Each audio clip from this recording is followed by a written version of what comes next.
Welcome, everybody. I want to talk to you a little bit about how you do your publication. And we have some tips that we want to share.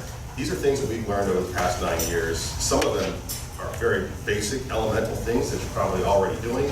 Some of these things, maybe you never heard of, but we put them all together in one place here. We want to share them. So let's begin with tip number 1, which is dealing with ads. In fact, the first 3 or 4 of these deal with your ad work.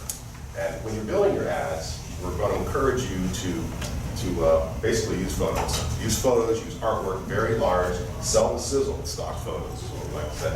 In fact, we'll look at this example here. This has the image actually taking up a big chunk of the ad. And the reason for that is to address the reader's attention. You want to get the reader's attention, you want to make sure the reader sees the ad, and if it's lost in the clutter of a lot of news matter and a lot of gray area, they're not going to see it. But if you're running a big photo, even in black and white, that's going to stop the reader from getting their attention. This is tip number 3, is newspaper readers are bargain hunters. Readers look for coupons. Readers look for bargains in newspapers, and they redeem those coupons. All you have to do is ask somebody that's got a Bowen's coupon out there. Here's a good example. These coupons are promoted to get readers' attention, and readers will take that ad in there and redeem the coupon time after time. Tip number 4 is use bright colors and photos. The brighter the colors, reds, yellows, again, you're garnering the reader's attention, you're drawing attention into that ad, so you're helping the reader to respond to it. So now we're going to talk a little bit about ordering and designing your ads and getting through there. Photos almost always are going to print much darker than what they look on your screen. And that has to do with the docking on newsprint. Docking is anywhere from 20 to 30%. That's just the nature of printing on newsprint. And with all the issues we're dealing with now, with newsprint quality, you're probably going to see more of that. So always make sure that your photos are colorful, but lightened up. So have somebody who knows how to process those photos, process them for you to get them into the right color space and to lighten them so that they're going to print well. Finally, asking your clients not to use crop marks or other printer's marks when they submit camera-ready ads. And this is a message to the agencies out there who are sending you camera-ready ads. And a lot of them, you'll get these ad files in, they'll have all the page ornaments on. Crop marks, they'll have color bars and trim marks and everything else. Here's an example. If you look on this one, you see right up here, you can see where the crop marks are. This ad's supposed to actually have a 1-point border on it, a 2-point border on it. But because it came in like this, the designer who's paginating, putting the ad together, he may include this entire border here and not realize that these crop marks are indicating that border is supposed to be seriously reduced. So when they prepared this ad on the front end, what the agency should have done is just do the 1- or 2-point border and left it alone. There's no need for crop marks or any of that for newspaper production. Let's talk about proofing practices. This is a big thing that we all deal with. Read the work that you're sending us. This is something that we see again and again, because we'll get stuff in, and it's not been corrected, it's not been edited, or it's just loaded with typos. And if that's the case, chances are it hasn't been checked before it left that writer or before it left that editor. So read your work before you send it to your designer, before you send it to your paginator. Even better, read it out loud. If you read it out loud, you'll be reading word by word. Here's another trick to do that. If you read it backwards, you're reading word by word, and spelling errors are much easier to pick up if you're reading it backwards.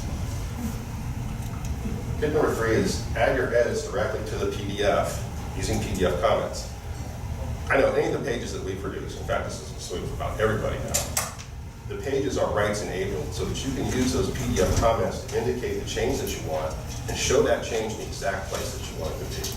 Now, changes done in narrative form, in email, or even a Word document that's loaded with changes, that's fine, that works, and all of us are going to accept changes that way. But this lets you put your changes right on the PDF that you're looking at. So it's an easy step, easy thing to do. And if anybody needs a little coaching on how to do it, give me a call. I'll show you how to do it on your computer over the phone. And it's not like diffusing a bomb over the phone, it's an easy thing to do. Tip number 4 is whenever you get your pages back, or your ads back, even though maybe that website, that address, and those phone numbers have always been in that ad, always check them again. Check them again because that's where the errors happen. And that can happen in transcription. Somebody's moving something over. Maybe a number gets dropped off of a phone number or something.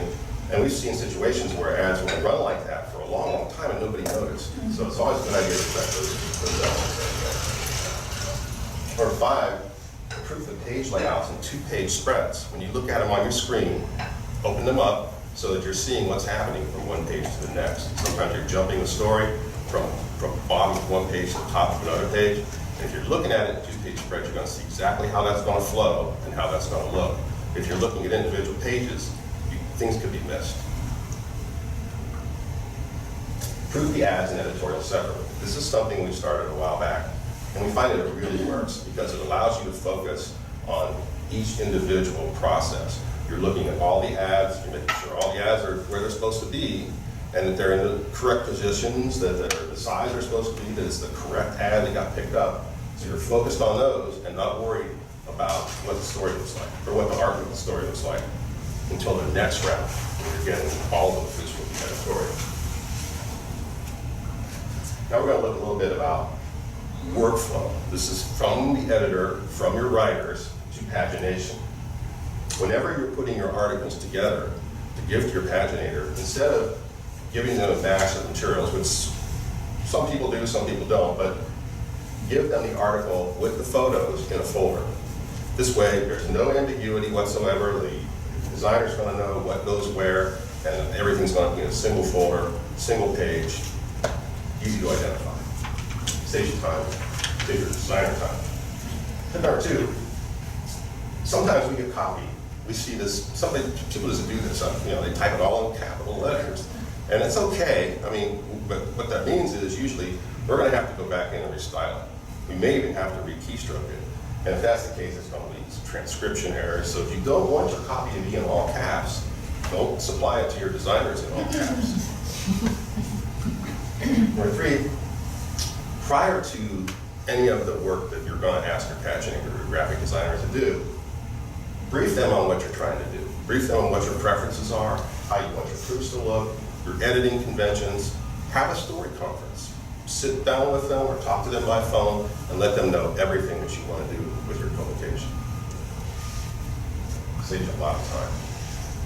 Now we're going to talk a little bit about reducing costs. And this is just a couple of slides, again, things we found that can save you some money. Build your articles and any presentation of your newspaper, your whole design, for extended life online, well beyond print. What that allows you to do is to give it a shelf life so that even though you can present immediate news and relevant news, it'll stand the test of time. Number 2 is before you give your articles to your designer, edit them. Sometimes we'll get articles that they're unedited, basically. They arrived late or they didn't have the time or resources to edit them. So once it's on the page, then the editing process begins. If that's the case, that can change the entire nature of the paper.